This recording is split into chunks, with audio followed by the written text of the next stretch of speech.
Hello friends, காரசாரமான ஒரு வெண்டைக்காய் காரக்குழம்பு எப்படி செய்கிறதுன்னு பார்த்தலாமா? ரெசிபிக்குள்ளே போகிறதுக்கு முன்னாடி என்னோட சேனலை ஃபர்ஸ்ட் டைம் பார்க்குறீங்கன்னா சப்ஸ்கிரைப் பண்ண மறந்துடாதீங்க.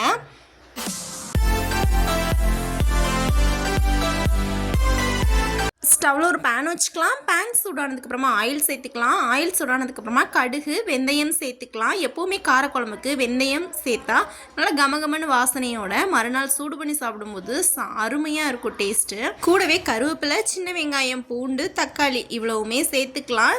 சின்ன வெங்காயமும் பூண்டும் பொன்னிறமாக வர்ற வரைக்கும் வறுத்து விட்டுக்கணும். தக்காளியுமே நல்லா வதங்குற வரைக்கும் ஒரு மூடி போட்டு வேக விட்டுக்கலாம். அந்த கேப்பில் நம்ம வெண்டைக்காவை வதக்கி எடுத்துகிட்டு வந்துடலாம். இது ஸ்டார்டிங்லேயும் பண்ணுறதா இருந்தால் பண்ணிக்கலாம். நான் தனியாகவே செஞ்சுட்டேன்.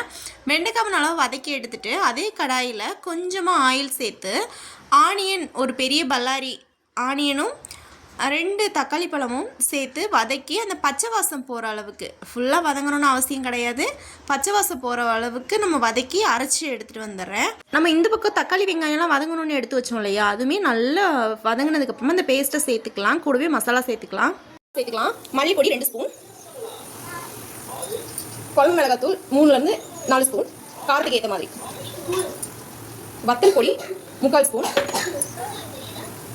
மஞ்சள் பொடி 1/2 ஸ்பூன், சாம்பார் பொடி 2 ஸ்பூன், புளி கரைசல், தேவையான அளவு தண்ணி விட்டு நல்லா கொதிக்க விட்டுக்கலாம். குழம்புக்கு தேவையான உப்பு சேர்த்துக்கலாம்.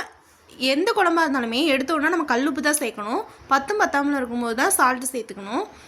நான் தேவையான அளவு கல்லுப்பே சேர்த்துக்கிட்டேன். ஒரு மூடி போட்டு நல்லா எண்ணெய் பிரிகிற அளவுக்கு கொதிக்க விட்டுக்கலாம். இந்த ஸ்டேஜில் நம்ம வதக்கி வச்சுருக்கிற வெண்டைக்காவை சேர்த்துக்கலாம்.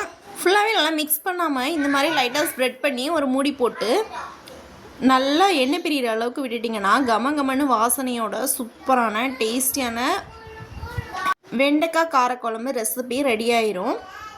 கண்டிப்பாக நீங்களும் உங்கள் வீட்டில் ட்ரை பண்ணி பாருங்கள். இந்த மாதிரி ஈஸியான டேஸ்டியான ரெசிபிக்கு என்னோட சேனலை சப்ஸ்கிரைப் பண்ண மறந்துடாதீங்க.